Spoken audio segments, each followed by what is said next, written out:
Tonight, I've got a chilling story just for you. So, turn off the lights, get comfortable, and let's dive into this spooky tale. The house stood at the edge of a dense forest, its chipped white paint and weathered shutters giving it an almost picturesque charm if it weren't for the oppressive silence that surrounded it. The only sound was the crunch of gravel beneath the tires as we pulled into the driveway. I sat in the back seat, staring at the looming structure. It didn't look haunted, not in the traditional sense, but something about it made the hairs on the back of my neck stand up. "It's perfect," Mom said. A wide smile plastered on her face. She had a habit of ignoring red flags when she really wanted something. Dad just grunted, hauling another box from the car.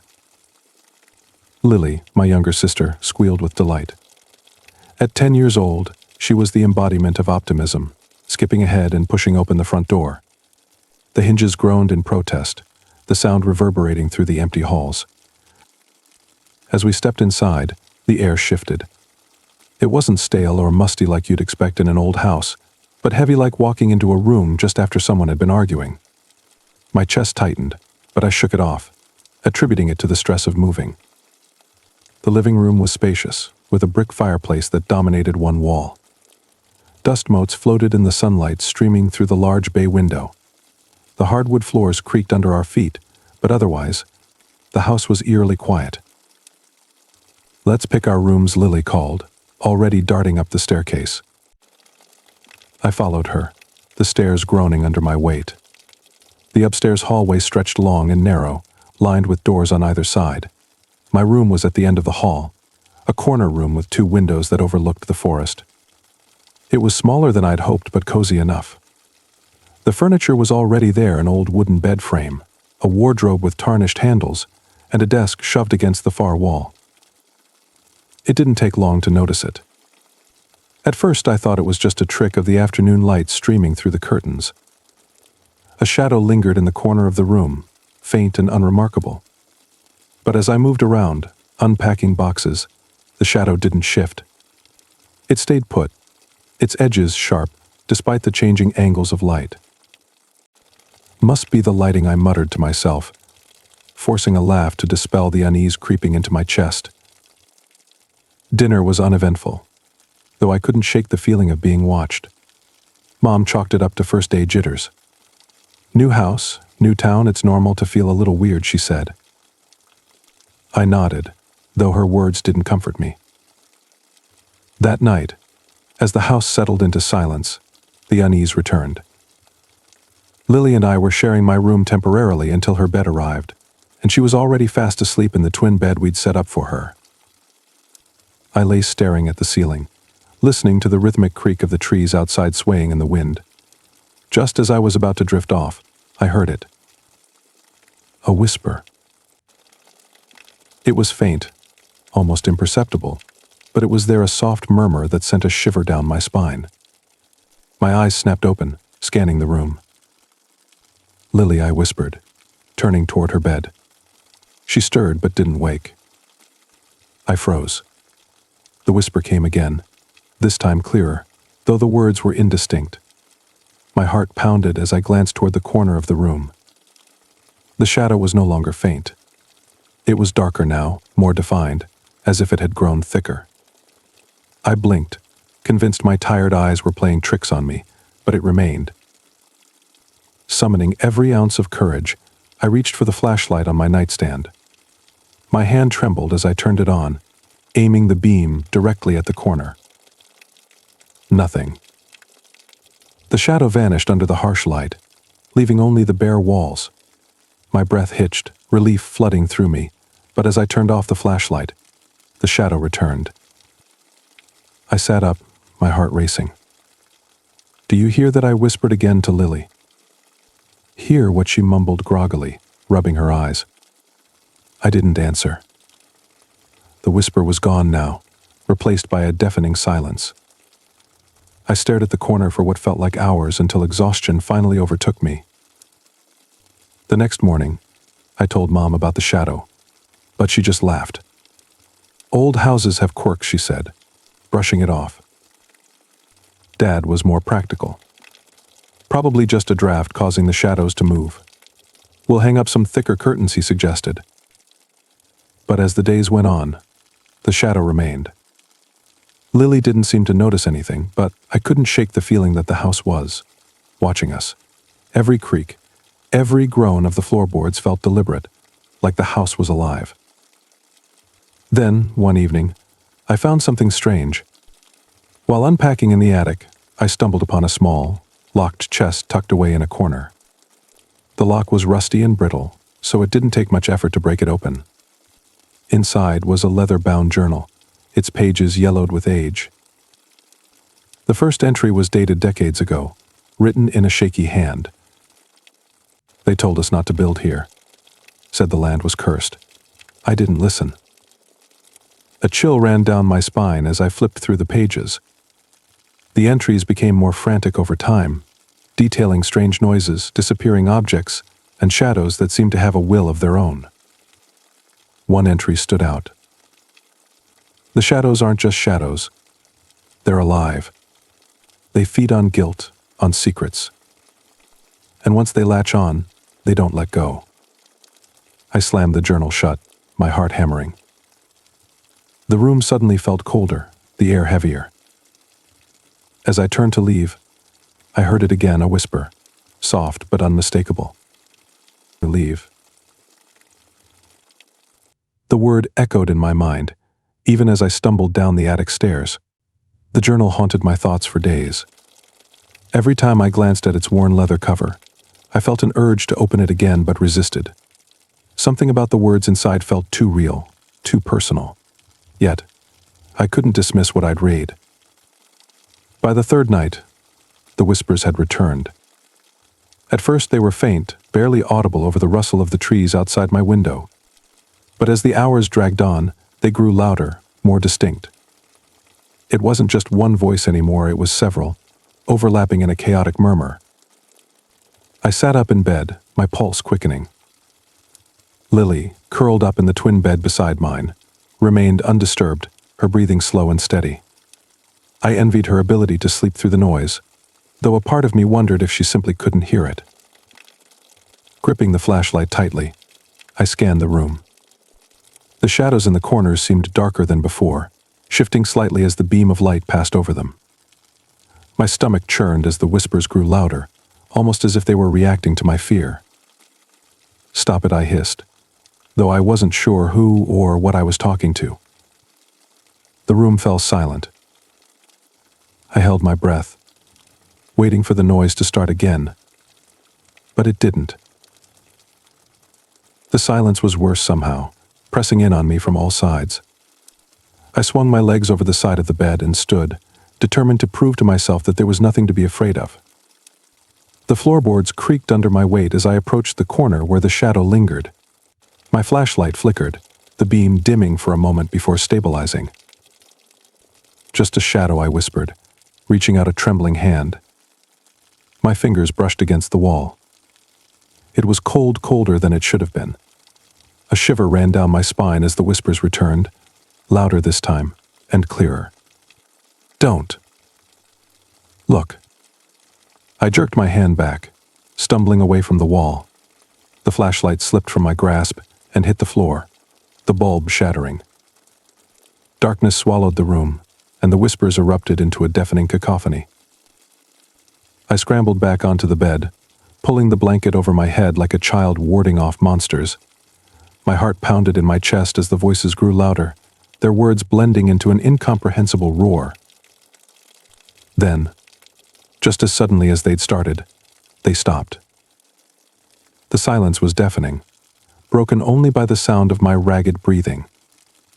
Slowly, I lowered the blanket and peeked out. The room was still and quiet, the shadow in the corner faint once more. I didn't sleep for the rest of the night. The next morning, I decided I couldn't keep this to myself any longer. Over breakfast, I told my parents about the whispers and the shadow. Mom frowned, setting down her coffee mug. "Honey, you've been under a lot of stress lately. A new house, a new town, it's normal to feel uneasy." "It's not just unease, Mom," I snapped, frustration bubbling up. "Something's wrong with this house." Dad sighed, folding his newspaper. Maybe you're just not used to the sounds of an old house settling. It's all in your head. Lily looked up from her cereal, her brow furrowed. I heard whispers too, she said quietly. My parents exchanged a glance, their expressions uneasy. Let's not jump to conclusions, Dad said. Old houses have quirks. I'll check the insulation later. Maybe there's a draft causing the noise. It was clear they didn't believe me or Lily, but I couldn't shake the feeling that we weren't alone in the house. That afternoon, I decided to investigate. If my parents wouldn't take me seriously, I'd find proof myself. I started in the living room, running my hands along the walls, searching for anything unusual. The wallpaper was faded, peeling at the edges, but otherwise unremarkable. As I moved toward the fireplace, I noticed something strange. The bricks surrounding the hearth were discolored, as if they'd been exposed to heat more intense than the rest of the fireplace. I pressed my ear against the wall, straining to hear any sound. Nothing. But when I knocked, the hollow echo that followed sent a chill down my spine. I pushed against the bricks, testing for a hidden panel or loose stone, but they didn't budge. Frustrated, I moved to the next room, the dining area. This room felt colder, the air heavier, though there were no windows to let in a draft. I ran my fingers along the walls, feeling for cracks or seams, and stopped short when my hand brushed against something cold and smooth. A section of the wall felt different, as if it were made of metal instead of plaster. I tapped it, and the hollow sound that followed was unmistakable. There was something behind this wall. I searched the room for any tools but came up empty-handed. My dad's toolbox was in the basement, a place I had no intention of visiting alone. Instead, I grabbed a chair from the dining table and used it to pry at the edges of the panel. After several minutes of struggling, the panel gave way with a loud creak, revealing a small, dark space behind it. The stench that wafted out made me gag, a putrid mix of decay and mildew. I covered my nose with my sleeve, squinting into the darkness. The beam of my flashlight, though faint from its cracked lens, illuminated the narrow space. At first I saw nothing but cobwebs and dust, but as my eyes adjusted, I spotted something on the floor, a pile of yellowed papers tied together with twine. I reached in, my fingers brushing against the brittle edges, and pulled the bundle out. The papers were covered in spidery handwriting, the ink faded with age. The first page was a letter. To whoever finds this. If you are reading these words, it is already too late. The house has chosen you. The whispers you hear are not the wind. The shadows you see are not tricks of the light. They are alive. And they will not stop until they consume you. Tell no one. Trust no one. They feed on guilt, on secrets. The more you fear them, the stronger they become. The only way to survive is to leave, but even then, they might follow. The rest of the letter was smudged, the words unreadable. My hands trembled as I stared at the papers. The air around me felt colder, the shadows in the room darker. And then I heard it again, a whisper, soft and menacing, coming from directly behind me. Stay. The whisper froze me in place. My breathing became shallow as every muscle in my body tensed. I wanted to turn around, to see if something or someone was behind me, but fear rooted me to the spot. The silence that followed was almost worse than the sound itself. It pressed against my ears, making me hyper-aware of every creak and groan of the house. Slowly, I turned, my heart pounding in my chest. Nothing. The room was empty, save for the faint shadows pooling in the corners. Yet, the air felt charged, heavy with an unseen presence. I clutched the bundle of papers tighter, as though they could somehow protect me from whatever lingered in the house. I hurried back to my room, the floorboards groaning beneath my hurried steps. Lily was still playing outside, and my parents were busy unpacking in the garage. I shut the door behind me, sliding the lock into place, and set the papers on my desk. My hands trembled as I untied the brittle twine holding the pages together. The first few were letters, similar to the one I'd found earlier, all written by different people, but sharing the same ominous tone. They come at night. The shadows know my secrets. They know what I've done. I can't stay here. The house won't let me leave. The handwriting changed with each note, suggesting they'd been written by multiple previous occupants. Each letter seemed to detail a slow descent into paranoia, the writers describing shadows that grew darker and whispers that became louder. Then I found the journal. The leather-bound book was tucked among the papers, its edges frayed from age. The cover was embossed with an unfamiliar symbol, a circle with jagged lines radiating outward, like a fractured sun. I flipped it open to the first page. The handwriting was neat and deliberate, its letters sharp and precise. June 15th. Time. They warned us not to build here, but I didn't listen. The land was cheap, too good to pass up. How could I have known what lay beneath? Beneath? My stomach churned as I turned the page. The entries became more frantic as the journal progressed. June 23rd. The workers have stopped coming. They say they hear voices in the foundation, whispers telling them to leave. I laughed it off, but now I hear them too. July 1st. The shadows move when no one is looking. I've tried to convince myself it's a trick of the light, but deep down, I know better. They're alive. Watching. Waiting. July 10th. My 10th. It feeds on guilt. On secrets. It knows mine. The last entry sent a chill down my spine. July 15th.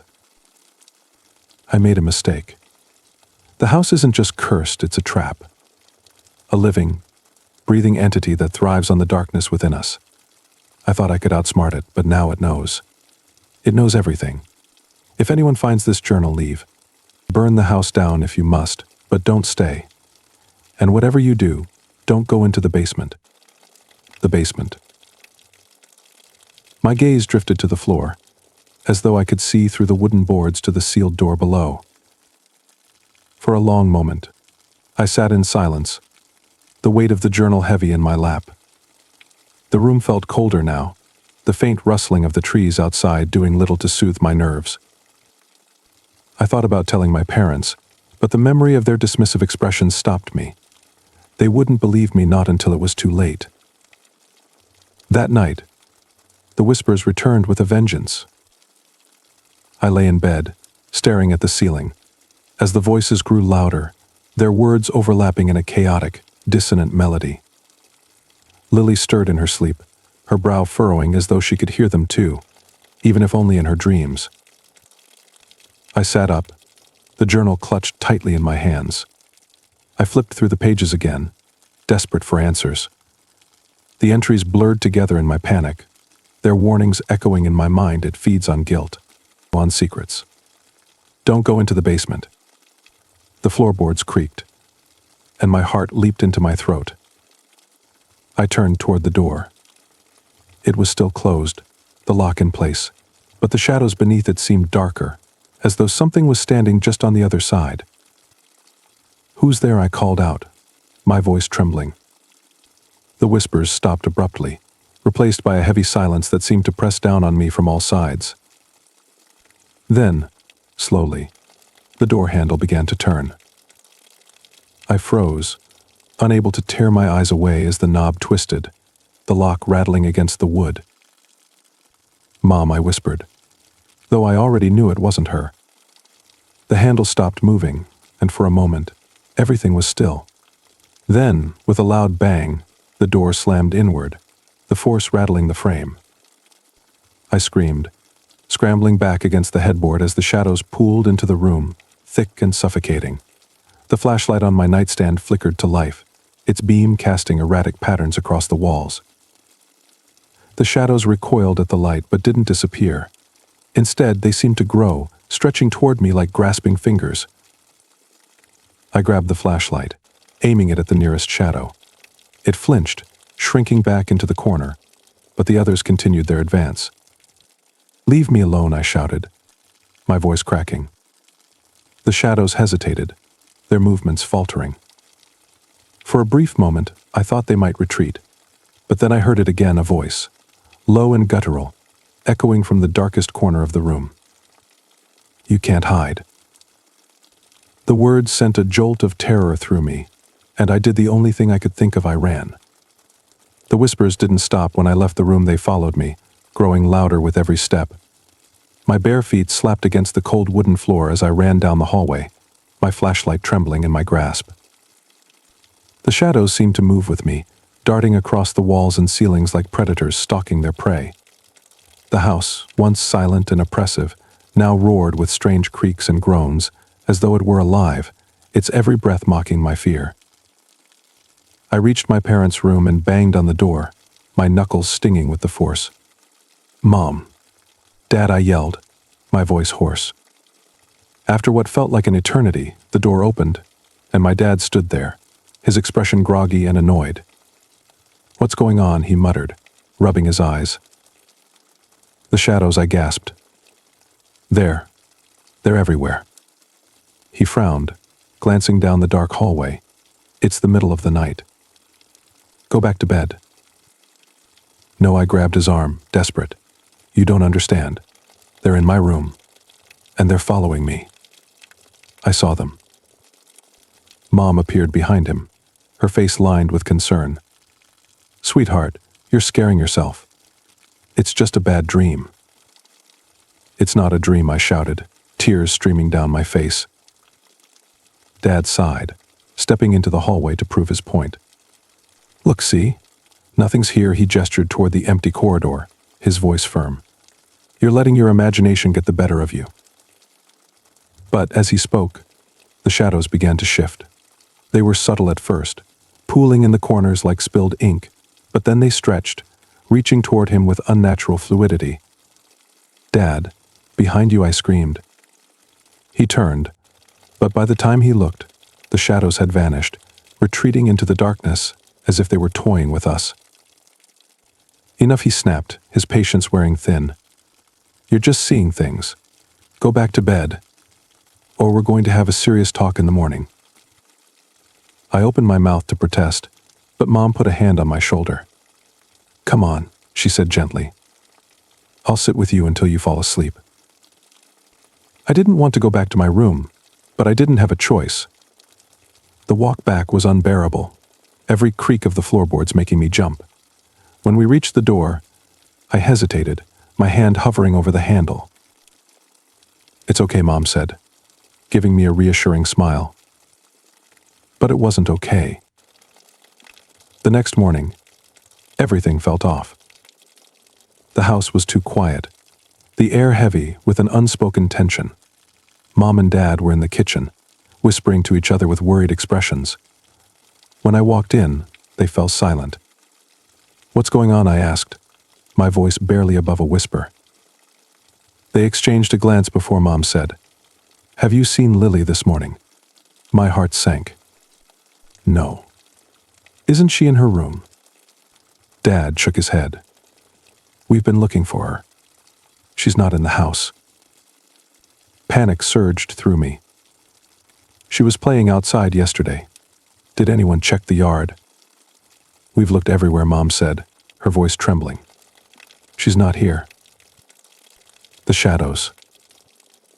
The thought hit me like a punch to the gut. I ran upstairs to her room, throwing open the door. The bed was neatly made, her favorite stuffed animal sitting on the pillow, but there was no sign of her.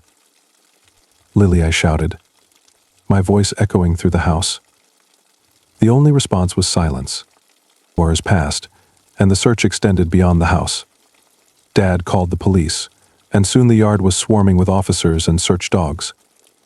Neighbors joined in, combing the forest that bordered our property. I stayed on the porch, clutching the journal to my chest.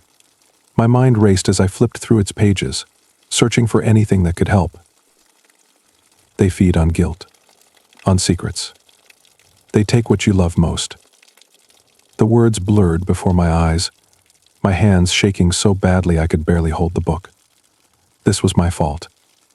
I'd read the journal, uncovered the truth about the house, and now it was punishing me. I thought about the last thing Lily had said to me before bed. I hear whispers too. She'd heard them, just like I had. And now she was gone. By nightfall, the search party began to dwindle. The police assured us they'd continue looking, but their faces betrayed their doubt. Inside, the house felt colder than ever. Every shadow seemed to move, every creak of the floorboards a sinister whisper. I sat in the living room, staring at the fireplace, the journal open on my lap. Dad was pacing, his fists clenched. Mom sat silently on the couch, her face pale and drawn. "We have to leave," I said suddenly, breaking the silence. Dad stopped pacing. "What are you talking about?" "The house," I said, holding up the journal. "It's not safe. We need to get out before it takes someone else." Mom frowned. "What do you mean takes? This isn't some ghost story, honey." "It is," I shouted, my voice cracking. "The shadows, the whispers, they're real. And they're dangerous." Dad shook his head. "You're not making any sense. This is just a house. Lily wandered off, and we're going to find her." "No, we won't," I said, my voice barely a whisper. "Not if we stay here." That night I didn't sleep. I sat by the window, staring out at the forest, hoping against hope that Lily would come running out of the trees, smiling and unharmed. But she didn't. Instead, the whispers returned. They started softly, like before, but this time they were clearer. The words sent a chill down my spine. "We have her." I jumped to my feet, clutching the flashlight. The shadows in the room shifted, pulling toward the doorway like a tide. "Where is she?" I demanded, my voice trembling. "What did you do to her?" The whispers didn't answer, but the shadows seemed to swell, darkening the room until I couldn't see my hand in front of my face. And then, for the first time, I saw them not just shadows, but figures. Tall, hunched figures with glowing eyes and mouths that twisted into cruel smiles. "She's ours now," they whispered in unison, their voices dripping with malice. I screamed, backing against the wall as the figures advanced. Their eyes burned into mine, and for a brief moment, I felt like I was falling into darkness, into them. And then, everything went black. I woke up on the floor of my room, the flashlight rolling in circles beside me. My head throbbed, and my mouth was dry as though I hadn't spoken in hours. The memory of the shadowy figures lingered. Their glowing eyes and twisted smiles burned into my mind. At first, I thought it might have been a nightmare, but then I noticed the scratches on my arms and the faint, whispering echo that hadn't entirely left my ears.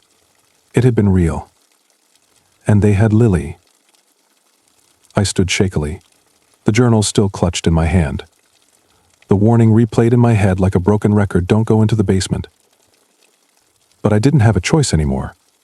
Downstairs, the house was eerily quiet. The morning light filtered through the windows, but it did little to chase away the oppressive darkness that seemed to linger in the corners. Mom and Dad were nowhere to be found. I called out for them, but the only answer was my own voice echoing back at me.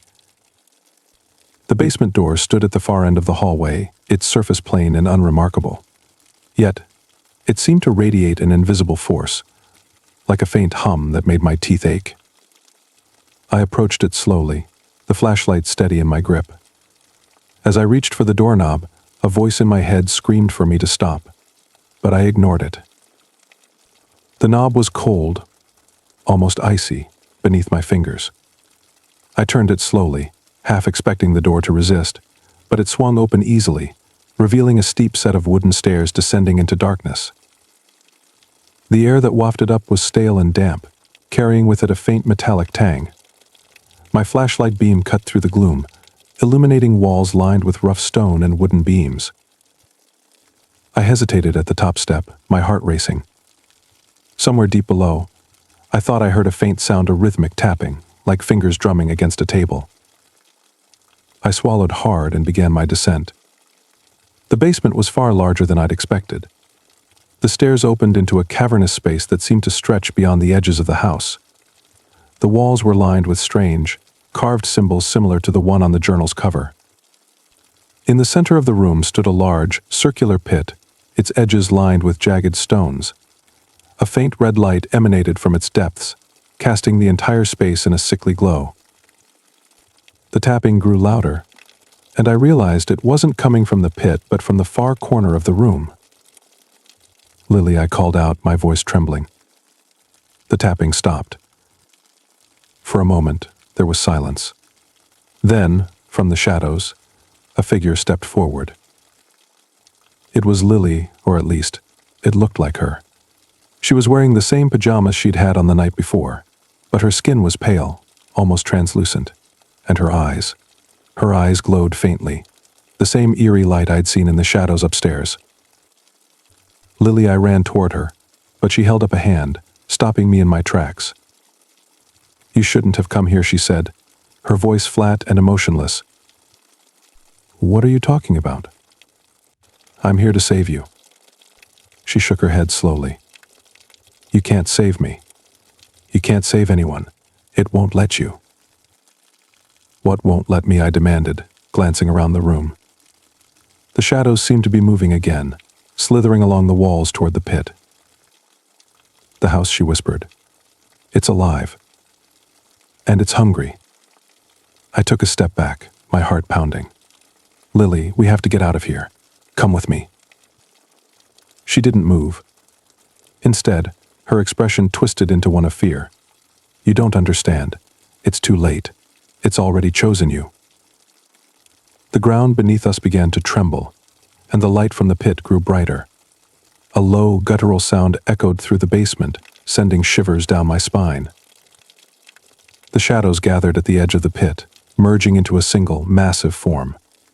Its outline was impossible to define, constantly shifting as though it were made of smoke and darkness. Two glowing eyes appeared in its center, fixing on me with a predatory intensity. "Leave," Lily screamed, her voice breaking. "Before it's too late." I hesitated, torn between running and trying to save her. But the creature moved faster than I could react. Tendrils of shadow shot out from its form, wrapping around my legs and pulling me toward the pit. I struggled, the flashlight slipping from my grasp and clattering to the ground. The journal fell open, its pages flipping wildly as though caught in a storm. My fingers brushed against its surface, and for a moment, the shadows recoiled as though burned. I grabbed the journal, holding it up like a shield. The symbols on its cover seemed to glow faintly in the pit's light, and the creature let out a low, rumbling growl. Lily's voice cut through the chaos. "The journal. Use it." "What do?" I shouted, my hands trembling. "Read it," she cried. "The last page." I flipped to the end, the symbols on the final page searing into my vision. The words were written in a language I couldn't understand, but somehow I knew what they meant. Taking a deep breath, I began to read aloud. The creature shrieked, its tendrils flailing wildly as the words filled the room. The light from the pit dimmed, and the trembling ground began to steady. The shadows retreated, pulling back toward the pit as though being sucked into its depths. The creature's form collapsed in on itself, its glowing eyes the last to disappear. When the final word left my lips, the pit sealed shut, leaving only a faint scorch mark on the floor. I turned to Lily, but she was gone. "Lily," I called out, my voice echoing in the now empty basement. The only answer was silence. The basement was silent now, but the stillness didn't bring peace. Instead, it felt heavy, like the weight of the house was pressing down on me. The pit was gone, its jagged edges replaced by smooth stone, but the scorch mark in the center remained a dark, ominous reminder of what had just happened. I stood there for what felt like hours, clutching the journal to my chest. My breathing was uneven, my mind racing with questions. What was the creature? How was the journal connected? And most importantly, where was Lily? My legs felt like lead as I climbed the stairs back to the main floor. The house seemed darker than before, the sunlight from the windows dim and weak. The air was thick, heavy with an unshakable tension. I found Mom and Dad in the living room. They were sitting on the couch, staring blankly at the fireplace. They didn't react when I called out to them. "Mom?" "Dad," I said, louder this time, stepping closer. They didn't move. Fear tightened in my chest as I approached them. Their faces were pale, their eyes unfocused, staring straight ahead as though they couldn't see me. "Mom," I shook her shoulder, but she didn't respond. Dad was the same, his hands limp at his sides, his breathing shallow. It was like they were trapped in some sort of waking nightmare. I stumbled back, my heart racing. The house wasn't done with us yet. I returned to my room, locking the door behind me. The journal sat on my desk, its cover glowing faintly in the dim light. I flipped through its pages, desperate for answers. The symbols that had seemed meaningless before now felt alive, shifting and twisting on the paper. The final page, the one I had read aloud in the basement, seemed to pulse with energy. Then I noticed something I hadn't seen before, a faint inscription at the bottom of the last page, written in tiny, spidery handwriting. The house was built on stolen land, its foundation laid over an ancient sanctum. What it consumes, it does not release. To break its hold, one must uncover the truth. My breath caught in my throat. Stolen land? An ancient sanctum? None of this made sense, but it was clear that the house was more than just cursed, it was alive, feeding off the secrets and guilt of anyone who entered. And it had Lily. I grabbed my laptop and searched for any information I could find about the house. At first, there was nothing, just a few old property records and generic listings. But then I found a news article from decades ago. Local builder mysteriously disappears after house completion. The article detailed how the original builder, a man named Samuel Grayson, vanished shortly after finishing the house. His workers claimed he'd been obsessed with the project, refusing to let anyone else oversee the foundation. They warned us not to build here. The words from the journal echoed in my mind. Samuel must have known about the sanctum. Did he disturb something when he built the house? As I scrolled further, I found more stories, reports of strange occurrences, families abandoning the property, people disappearing without a trace. The house had a history, and I was becoming a part of it. That night, the whispers returned. They were louder now, more insistent. They didn't just fill the room, they filled my mind, overlapping in a chaotic symphony of voices. Lily, one voice hissed. Secrets, another murmured. I covered my ears, but it didn't help. The voices were inside me, clawing at my thoughts. Then one voice rose above the rest, cold and commanding. The truth lies beneath. Beneath. Did it mean the basement? The thought sent a shiver down my spine. I had barely survived my last trip down there, but if there was even a chance of finding Lily, I had to go back. I grabbed the journal and a flashlight and made my way back to the basement door. It looked the same as before, but now it seemed to radiate a malevolent energy. I hesitated, my hand hovering over the doorknob. Lily, I whispered, as if saying her name could give me courage. The whispers grew louder, urging me forward. I took a deep breath and opened the door. The basement was different this time. The pit was gone, replaced by a smooth stone floor, but the symbols on the walls glowed faintly, casting the space in an eerie light. I stepped cautiously, my footsteps echoing in the silence. The journal seemed to hum in my hands, its cover warm to the touch. Then I saw it. I saw it. In the far corner of the room, hidden behind a row of shelves, was a small wooden trapdoor. It was ancient, its surface worn and splintered, but the symbols carved into it were fresh, as though someone had etched them recently. I knelt down, running my fingers over the carvings. They matched the symbols in the journal. Beneath, I murmured. The whispers intensified, almost frantic now. I hesitated for a moment before pulling the trapdoor open.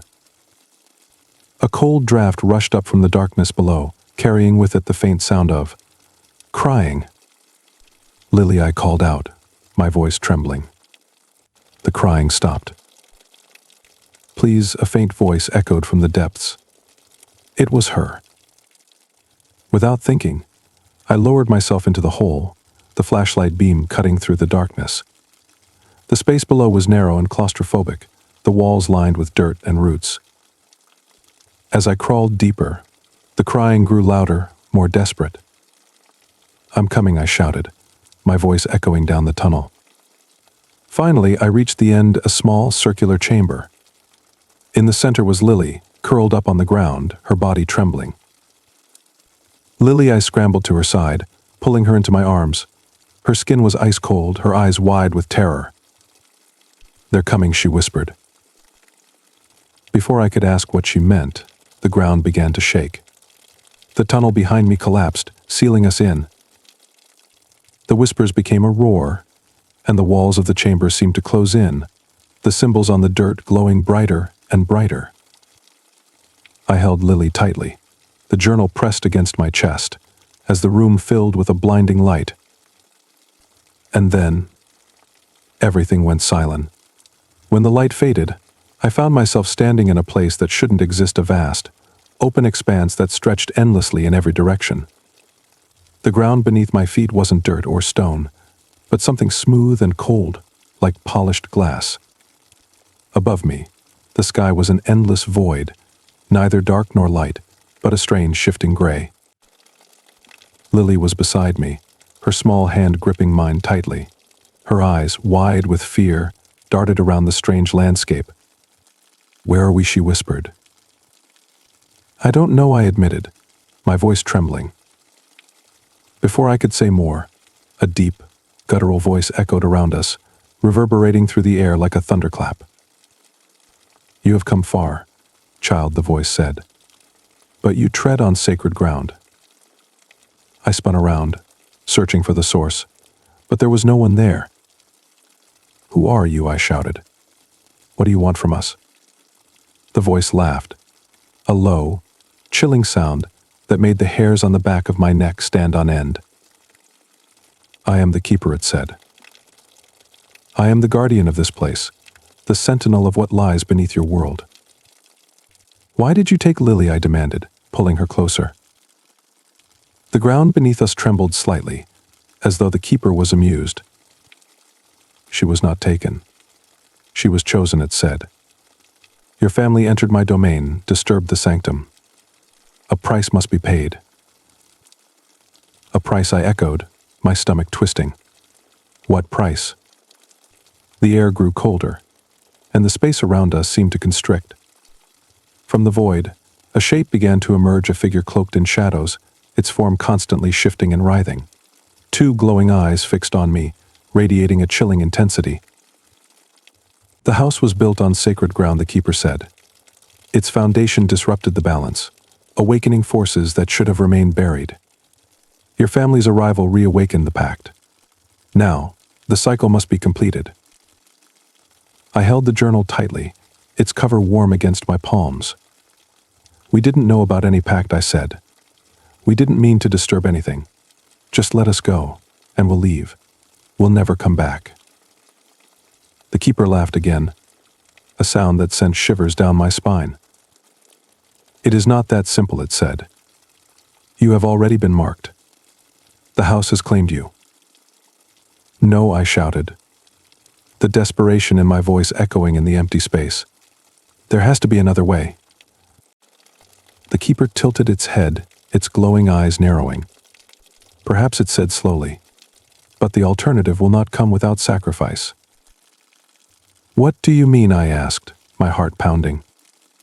The keeper extended a shadowy hand, and the journal in my grip began to glow.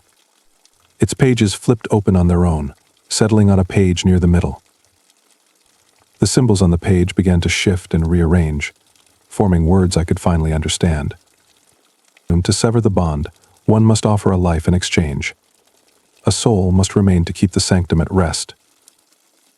My breath caught in my throat. You're saying, someone has to stay. The keeper nodded. One must remain to guard the sanctum, to keep the balance. Only then can the others go free. Lily looked up at me, her eyes filled with tears. "No," she whispered, shaking her head. You can't. You can't stay here." I knelt down, pulling her into a tight hug. "It's going to be okay," I said, even though I wasn't sure I believed it. The keeper's glowing eyes bore into me, waiting for my decision. "Why?" as I asked, my voice trembling. "Why does it have to be this way?" "The house chose you," the keeper said. "The sanctum demands balance, and you have awakened it. The choice is yours: leave one behind or remain together for eternity." My mind raced, searching for a way out, a way to save us both. But the keeper's words left no room for doubt. If we tried to escape without fulfilling the bargain, the house would never stop. I looked at Lily, my heart breaking. "Lily," I said softly, "you have to go back. You have to live your life. This is my choice to make." "No," she cried, clinging to me. "I won't leave you." "You have to," I said firmly, though tears blurred my vision. "I need you to be brave. For me, for Mom and Dad." The keeper stepped forward, its shadowy form towering over us. "The decision must be made," it said. I stood, holding the journal tightly.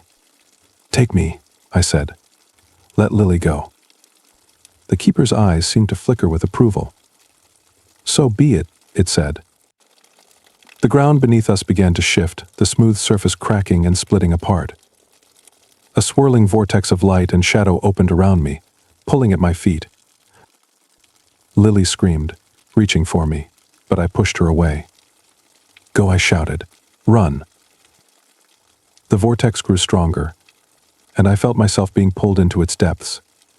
Lily's voice faded, replaced by the roaring sound of the void. As the darkness closed in, the last thing I saw was her face, tears streaming down her cheeks. When I opened my eyes, I was back in the basement. The pit was gone, the walls silent and still.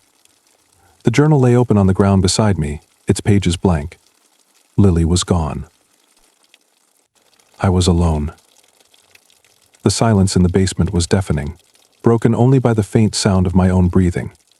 I was alone now, and the weight of that reality pressed down on me like a crushing force. The air was colder, the space darker, as though the house itself was mourning the loss of something of me. I sat on the cold stone floor for what felt like hours, staring at the journal lying open beside me. Its pages, once filled with ominous symbols and cryptic phrases, were now blank, as if the story it carried had ended. Or perhaps, a new story was about to begin. The first sign that things had changed came when I stood up. The house felt different, quieter, as though it were holding its breath. The oppressive energy that had filled every corner was gone, replaced by an eerie stillness. I made my way back upstairs, expecting to find the same strange, lifeless version of my parents that I'd left behind. But when I entered the living room, they were gone. "Mom?" "Dad," I called out, my voice echoing through the empty house. No response. I searched every room, every corner, but the house was empty. It was as though they had simply vanished. As the hours passed, I began to understand the truth. I wasn't just alone in the house, I was alone, period. The keeper's bargain had been fulfilled. Lily and my parents were free, returned to the world outside. But I wasn't part of that world anymore. I tried to open the front door, but it wouldn't budge. The windows were the same, their glass unbreakable. The house had become my prison, its walls closing in around me. The realization hit me like a punch to the gut. I wasn't just trapped in the house, I was part of it now. Days turned into weeks, though I had no way of truly knowing how much time had passed. The house provided everything I needed to survive. Food appeared in the kitchen, the lights never flickered, and the temperature remained constant. But there was no escape.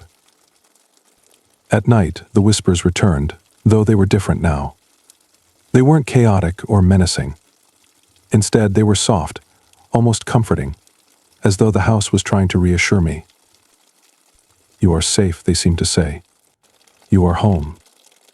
I began to explore the house more thoroughly, searching for any clues about my new role.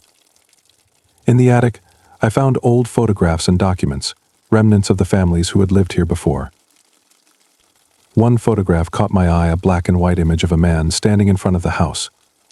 He was tall and thin, with piercing eyes and a solemn expression. On the back of the photo, a single name was written: Samuel Grayson, and the builder of the house.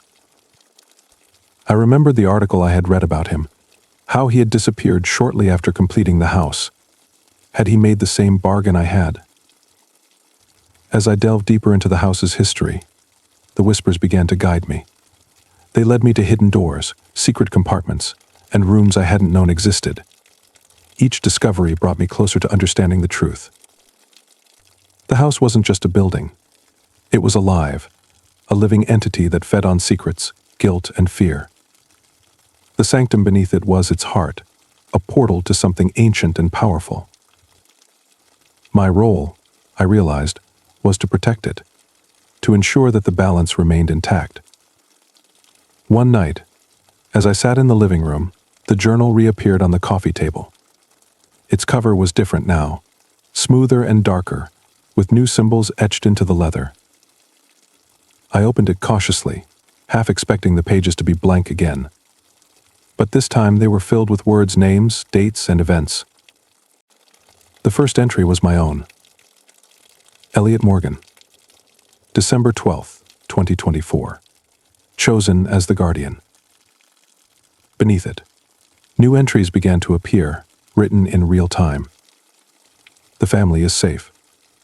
Lily remembers her brother's sacrifice. The house is quiet. The balance is restored for now. I stared at the page, my heart pounding. The journal wasn't just a record of the past, it was a living document, chronicling the house's story as it unfolded. And I was now its keeper. At first, I resented the house for what it had taken from me. But over time, that resentment faded. I began to see the house not as a prison, but as a duty, a responsibility I had chosen to bear. I learned to listen to the whispers, to understand their warnings. When the house grew restless, I knew it was time to act. Strangers would arrive, occasionally people drawn to the house by some unseen force. They came with their secrets, their guilt, their pain, and the house welcomed them, feeding off their emotions. My job was to guide them, to ensure they left the house with their lives intact. Some did. Others weren't so lucky. One day, as I was cleaning the basement, I found something I hadn't noticed before: a small, circular mirror hanging on the wall. Its frame was ornate, carved with the same symbols that adorned the journal. When I looked into the mirror, I didn't see my reflection. Instead, I saw Lily. She was sitting on her bed, staring out the window. She looked older, more mature, but there was a sadness in her eyes. "Lily," I whispered, reaching out to touch the glass. She turned suddenly, as though she had heard me. For a brief moment, our eyes met, and I saw the tears streaming down her face. "I miss you," she said softly, her voice carrying through the mirror. "I'm here," I said, though I knew she couldn't hear me. "I'm always here." The image faded, leaving only my own reflection staring back at me. As I stood there, the whispers returned, wrapping around me like a warm embrace. "You are the guardian now," they said, "and the house is your home." I nodded, accepting the truth. This was my life now, my duty. And though I was alone, I knew I would never truly be forgotten. Weeks turned into months or so, I assumed. Time no longer felt real within the confines of the house. Days blended into nights, and seasons ceased to exist. I adjusted to my new existence, but the whispers continued, their tone shifting as though preparing me for something new. One night, as I sat in the study, the journal on my desk began to tremble. Its pages flipped rapidly, stopping on a blank page that suddenly filled with text. Someone approaches. A descendant returns. My heart raced. A descendant. Of whom? Samuel Grayson? Someone tied to the house? Before I could delve further, the doorbell rang. The sound echoed through the house, sharp and unexpected. I hadn't heard it since the day we first arrived. I moved cautiously, the air around me thick with anticipation. When I opened the door, a young woman stood on the porch. She looked to be in her late 20s, her face framed by wavy brown hair. She held a folder in one hand and a flashlight in the other, her eyes scanning the doorway nervously. "Hello," she said, her voice tentative. "Is anyone here?" I wanted to answer, but I couldn't. My voice, it seemed, no longer carried beyond the house. She hesitated, then stepped inside. The moment her foot crossed the threshold, the door slammed shut behind her. She jumped, spinning around to face the now closed door. "Great," she muttered. Classic haunted house move. She began to wander the foyer, her flashlight beam slicing through the shadows. "So, this is it," she said softly, more to herself than anyone else. "The infamous Grayson house. Let's see what secrets you're hiding." I followed her, my presence unnoticed. The whispers grew louder, swirling around her like an invisible storm. She seemed unaffected, her focus entirely on the folder she carried. She stopped in the living room, setting the folder down on the coffee table. She flipped it open, revealing photographs, blueprints, and handwritten notes. "This place has been in my family for generations," she said aloud. "But no one ever talks about it. It's like they're afraid of it." I froze. Her family? Was she related to Samuel Grayson? She began piecing through the documents, muttering to herself. Samuel Grayson, the architect. Disappeared in 1908. My great-great-grandfather. And now, somehow, this house is in my name. Why? I leaned closer, reading over her shoulder. The blueprints caught my eye. They weren't just of the house, but of the sanctum beneath it. Hidden beneath the foundation, she read aloud, her finger tracing the lines on the page. A chamber of unknown origin, rumored to be a gateway. Samuel wrote that it's alive? What does that even mean? She shook her head, frustrated. Why would anyone build a house over something like this? The whispers around us intensified, the air growing colder. She shivered, pulling her jacket tighter around her. "Okay, so this place is definitely haunted," she said, half joking. "But why does it feel like it's waiting for me?" Because it is, I thought. She stood, her flashlight sweeping the room. "If there's a ghost here, now would be a great time to show up," she said. "I'm not here to hurt you. I just want answers." I wanted to step forward, to show myself, but I couldn't. Something held me back, a barrier, invisible but unyielding. She sighed, picking up the folder. "Guess I'll have to find them myself." She moved to the staircase, the whispers following her. I trailed behind, torn between curiosity and caution. She climbed slowly, pausing on each step as though expecting something to jump out at her. When she reached the second floor, she hesitated outside Lily's old room. The door creaked open on its own, and she shone her flashlight inside. The room was exactly as Lily had left it, her bed neatly made, her toys arranged on the shelves. The sight seemed to unsettle her. "This is recent," she said, stepping inside. "But no one's lived here for years." She picked up a stuffed rabbit from the bed, turning it over in her hands. "Whoever you are," she said softly, "I'm sorry for what this house has done to you." I felt a pang of emotion at her words. She wasn't here to exploit the house or its secrets. She wanted to understand.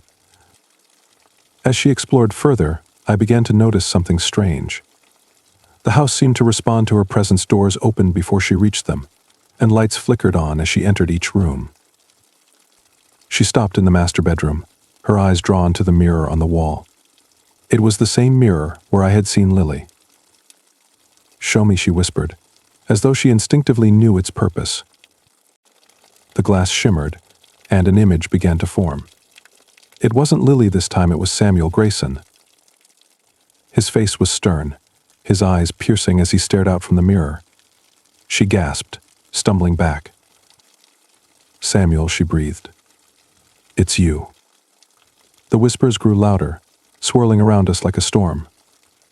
The image of Samuel faded, replaced by words scrawled across the glass. And the guardian watches. The balance remains. Choose wisely. Her gaze darted around the room, as though searching for the source of the words. What does that mean, she asked. What am I supposed to choose? I wanted to tell her, to explain everything, but the barrier still held.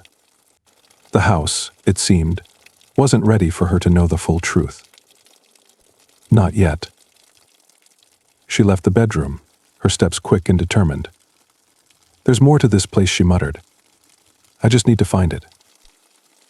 As she descended the stairs, the journal reappeared on the coffee table. She stopped, staring at it. Where did you come from? She whispered, picking it up. She flipped through the pages, her eyes widening as she read. Her name appeared near the bottom of the last entry. Clara Grayson. December 2024. The house waits for your decision. She slammed the journal shut, her hands trembling. What decision, she demanded, her voice echoing through the house. What do you want from me? The whispers fell silent, the house holding its breath. And for the first time, I felt a flicker of hope. Perhaps Clara's arrival would change everything. Perhaps she was the key to ending the house's curse once and for all. But as I watched her, I couldn't shake the feeling that the house had other plans. The basement fell into an eerie silence as Clara knelt by the altar, her thoughts swirling like a storm. The journal's final message echoed in her mind. The guardian must rise. The balance must hold. But how could she take on this responsibility? How could she tether herself to a house that had destroyed so many lives?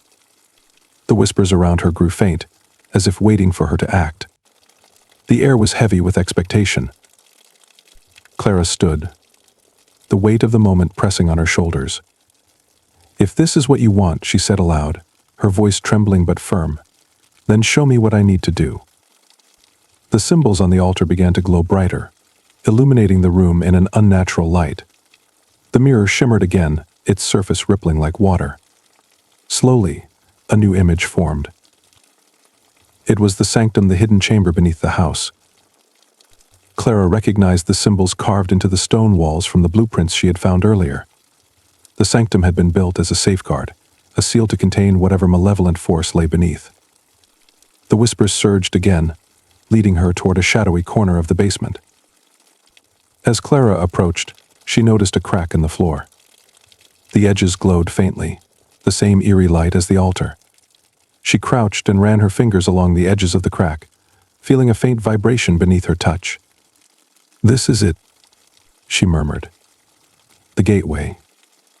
Her flashlight flickered, and the whispers turned into a deafening roar. She staggered back as the floor beneath her began to shift.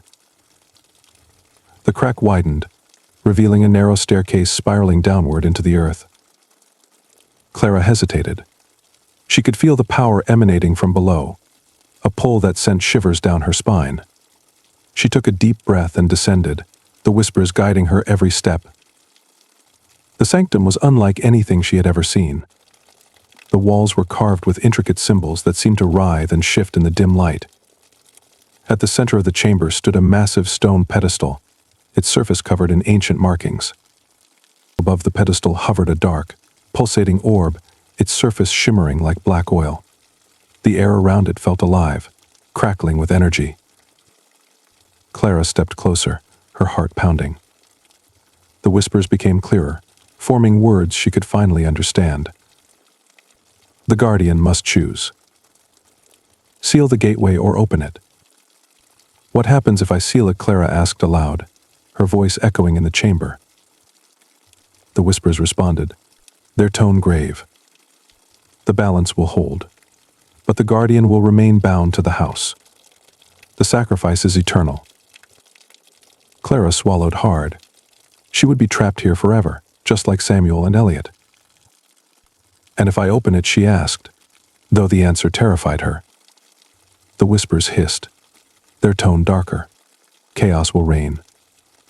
The world will fall, but you will be free. Clara's hands trembled as she stared at the orb. The choice was impossible. If she sealed the gateway, she would lose her freedom, her life, and any hope of returning to the world above. But if she opened it, she would doom countless others to unimaginable horrors. Her thoughts turned to Elliot, to the pain she had seen in his eyes. He had sacrificed everything to protect his family, to ensure the world above remained safe. Could she do the same? No, she whispered. There has to be another way. The whispers grew angry, the air in the sanctum growing colder. The orb pulsed, its surface swirling violently. Choose, the voices demanded. Clara clenched her fists, her mind racing. The house had thrived on fear and despair for generations, binding its guardians to maintain the balance. But what if she could break the cycle? What if I destroy it, she asked, her voice defiant. The whispers faltered, as if stunned by her question. Clara stepped closer to the orb, her fear replaced by determination. You've fed on us long enough. I won't let you take anyone else. The orb reacted violently, its surface flaring with light. The whispers screamed in protest, the chamber shaking around her. Clara reached for the journal, flipping through its pages desperately. The symbols inside matched those on the pedestal, and she realized they were part of a ritual. Destroy the orb, she muttered, piecing the instructions together. Break the connection. She placed her hands on the pedestal, the stone icy under her palms. The symbols began to glow, and a surge of energy coursed through her. The whispers screamed louder, their tone frantic. You will doom us all. No, Clara said through gritted teeth. I'm freeing us. The orb began to crack, its surface splitting apart. A blinding light filled the chamber, and Clara felt the weight of the house's power bearing down on her. She screamed, pouring every ounce of her will into the ritual. The orb shattered with a deafening roar, its pieces disintegrating into nothingness. The chamber fell silent. The oppressive energy that had filled the house for so long was gone.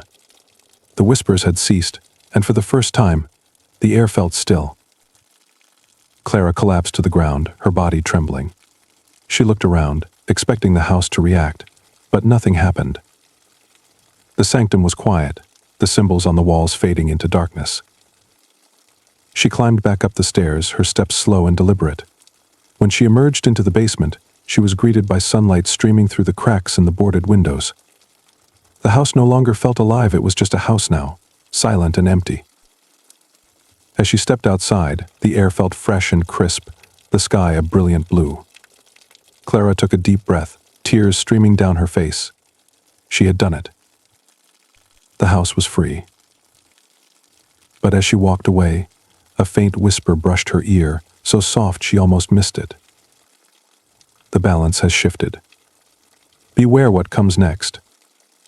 Clara froze, her heart skipping a beat. She turned back to look at the house one last time, its dark silhouette looming against the bright sky. Whatever she had unleashed, she knew her journey wasn't over.